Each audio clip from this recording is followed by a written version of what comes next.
Hi there, it's Lukasz for the Tech Travel Geeks, and today I'm unboxing the Realme 8 Pro smartphone. It's a very exciting one for me as I've never owned a Realme device before, so make sure to stick around, and if you haven't already, make sure to subscribe to the Tech Travel Geeks for more content from us, covering this and other devices. It comes in a bright yellow box with a big 8 Pro at the center of it, both at the front and the sides. There are also some key specs listed at the back of the box, but we'll discuss them a bit later. Let's open it up then. Oh, it's always so satisfying. Inside, at the front of the equally yellow accessories package, we get a lovely welcome to the Realme family. It's really nice to be welcome. Inside that, we get a SIM ejector tool, which will come in handy later on. Some usual paperwork, a quick start guide in a few languages, and a safety guide, which I'll definitely read end to end. There's also a slightly darkened TPU case, which should get me started before flip cases become widely available.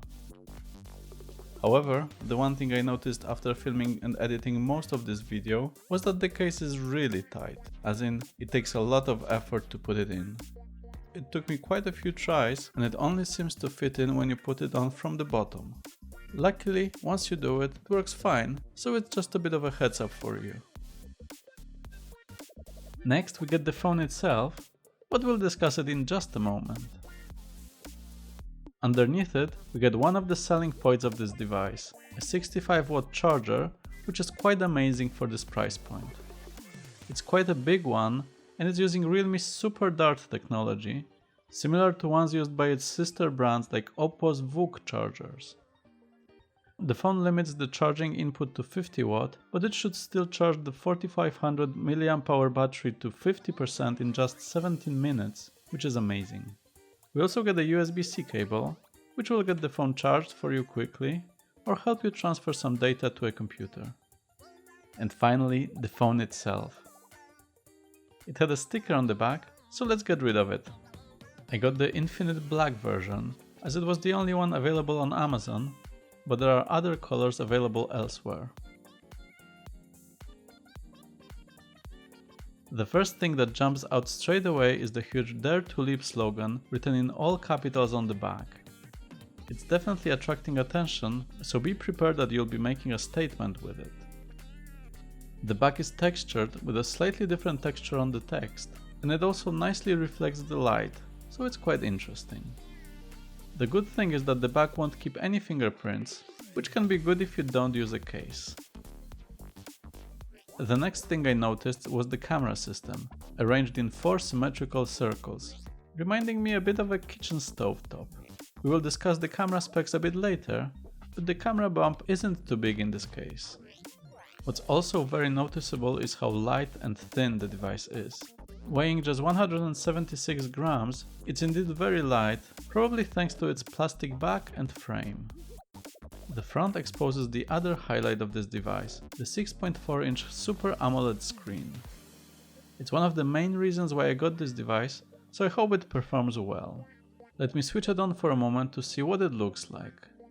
With the AMOLED technology, we should expect darker blacks and great color reproduction. The panel has a 1080 by 2400 pixel Full HD Plus resolution with an aspect ratio of 20:9, so it should provide some cinematic viewing experiences if you want to watch some Netflix or Disney+. However, the screen is limited at 60 Hz refresh rate, so it won't be as fast and fluid as some of its competitors. The top and side bezels are quite small, but I have to say that the bottom one is a bit larger than usual.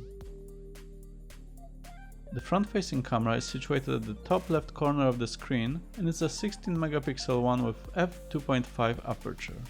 The screen also includes an in-screen optical fingerprint scanner.